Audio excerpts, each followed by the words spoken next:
I am excited. Welcome everybody to our live. Welcome to Rolodex Topics. We are growing and it's amazing. We're gonna add so many Rolodex topics. Everybody's gonna just spend all their time with us, DeVika. Go ahead. Tell us about the amazing topic that you have planned for us today. Well, today, what I'm focusing on is I'm highlighting a piece of my program called the Cuddle Sutra, and I'm focusing on what is called sensate focus. So it's funny that we're talking about focusing on focus, right? And sensate focus is a program or a an approach to touch that is safe, consensual, and non-sexual. And how it works is it was developed for couples who wanted to develop more intimacy, um, but not necessarily sexual intimacy. And intimacy and sexual intimacy are two different types of intimacy. You can have intimacy in communication, you can have intimacy in touch, you can have intimacy just in the way that you look at someone, none of which has to be inherently sexual. But what we do with the word intimacy is we confuse it and we make it sexual because that's most times when people are experiencing what we would consider intimacy.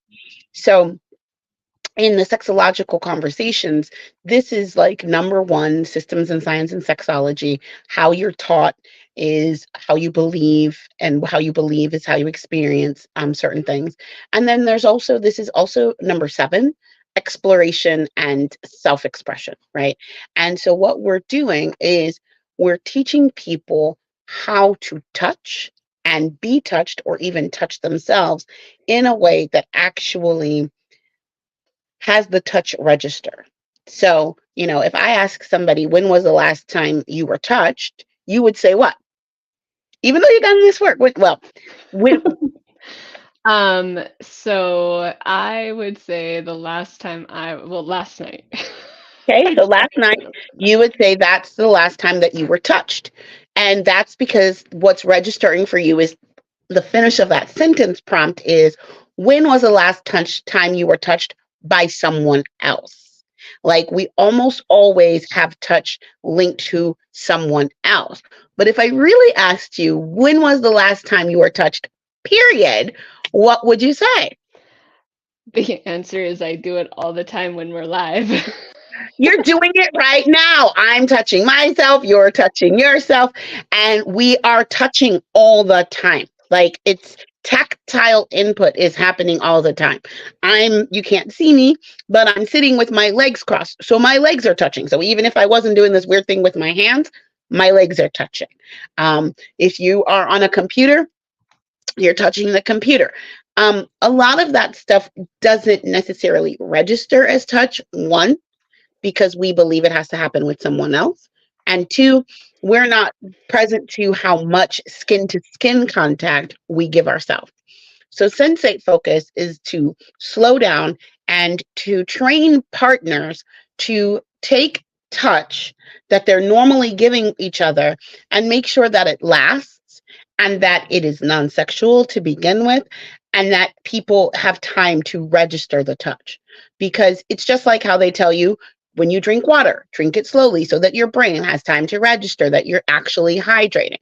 They tell you when you're eating to eat slowly, or to slow down, or to wait after you've eaten so that the brain has time to register that you've actually eaten. If you inhale your food, you'll eat more than somebody who's slowly enjoying their food because of the brain body connection.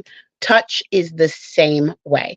Touch requires time for your body to know, oh, I want to distinguish that touch from your legs being crossed to a touch of somebody else stroking your hair. And what we do in self sensate is we take that training that we've given to couples in sensate focus, and I teach you how to give that same kind of nourishing, slow, intentional, non sexual touch to yourself. And I do that in a program called the Cuddle Sutra. And Cuddle Sutra is a long way from one of your favorite. I know, I can't even say it without you getting excited. Excited.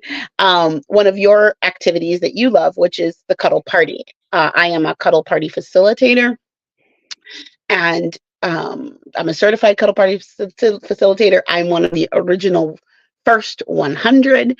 And when I started doing that work, it was before the pandemic. And we would have cuddle parties, and people would come to libraries, they'd come to people's houses, because again, this is safe, consensual, non-sexual, highly communicative touch that we are actually practicing, that we are actually saying, hey, I would like to stroke your hair. Okay, cool. Here's how long, here's how I want it. And there's a certain amount of communication that happens. Well, when the pandemic happened, there was just a breakdown in people being able to get touched. I mean, we were told we couldn't even touch our own faces during the pandemic because we would spread, COVID. So a lot of people went into an absence of even having not only touch with others, but touch for themselves. And they are now continuing to recover from skin hunger, which is another project that I did a few years ago, the Skin Hunger Project, where I taught people about the importance of touch and how, as we get older, we get touched less and less and less, right? And so during the pandemic, I had a client who was going through a divorce, and she was like, well, I want to heal from this divorce, but I also don't want to go out and date a whole bunch of people, COVID. And also, she had been loyally married for quite some time. And the idea of going out and dating other people was way beyond where she was actually ready. So I developed a program. At the time, it was not called the Cuddle Sutra, and it was an adaptation of the Sensate Focus program, which the Sensate Focus program is a 12-step program, not like a 12-step like AA, but it has 12 compartments. And those compartments increasingly become more sexually intimate with your partner. So what I did was I started to map that on with individuals. Okay, so if the first lesson was touching your partner's hands, then I trained people how to touch their hands in a way that actually registered and fed their skin hunger so that they didn't have to go out and hunt down other strange people in the middle of a pandemic.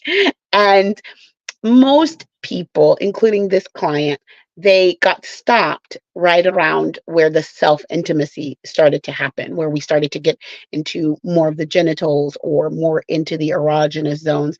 And they stopped because that was not a piece that I could actually journey with them. I can't actually show you physically how to touch yourself, especially on like a Zoom or anything like that, because now we're dancing in a whole other realm of sex and sexology.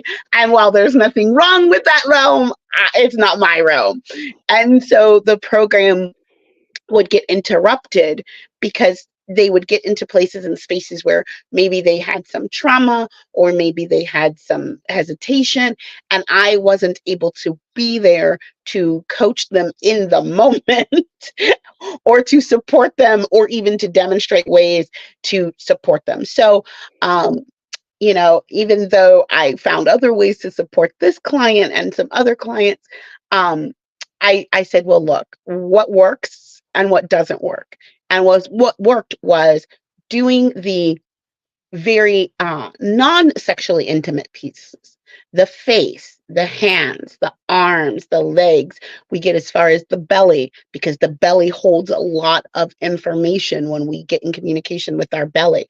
And so I started to develop a program where we're now taking these self-sensate pieces and we're teaching people how to focus for themselves and feed themselves with safe, consensual, non-sexual touch. And from there, now they can go out and train someone else. Well, this is how I like to be touched, and this is what I want to be touched, and this is not how I do not want to be touched this way. And so in that way, I capitalized on the pandemic in a way that other programs haven't, because the Self Sensate is a unique program where we are now focusing on ourself. We are feeding ourself. So I went from I went from not being able to help people to now creating, self touch at home. And then if somebody wants to go to the further intimate spaces, then now I've been with them for the non sexually intimate spaces. And then now we can do something different for those other spaces. And I know that you've attended the Cuddle Sutra. I know that we've had a couple of people be involved.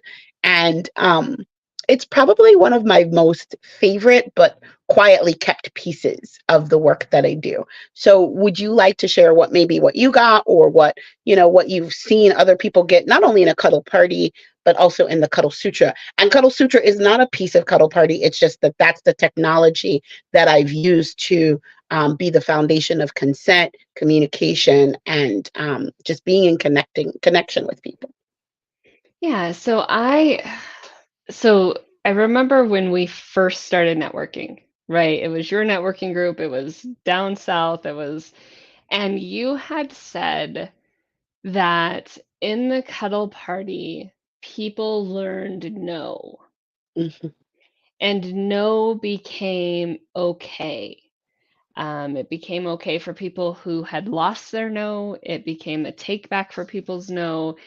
And I remember the first cuddle party, I went in different, right? I went in with the I give and touch and love touch so much, but I went in with the idea of how do I say no?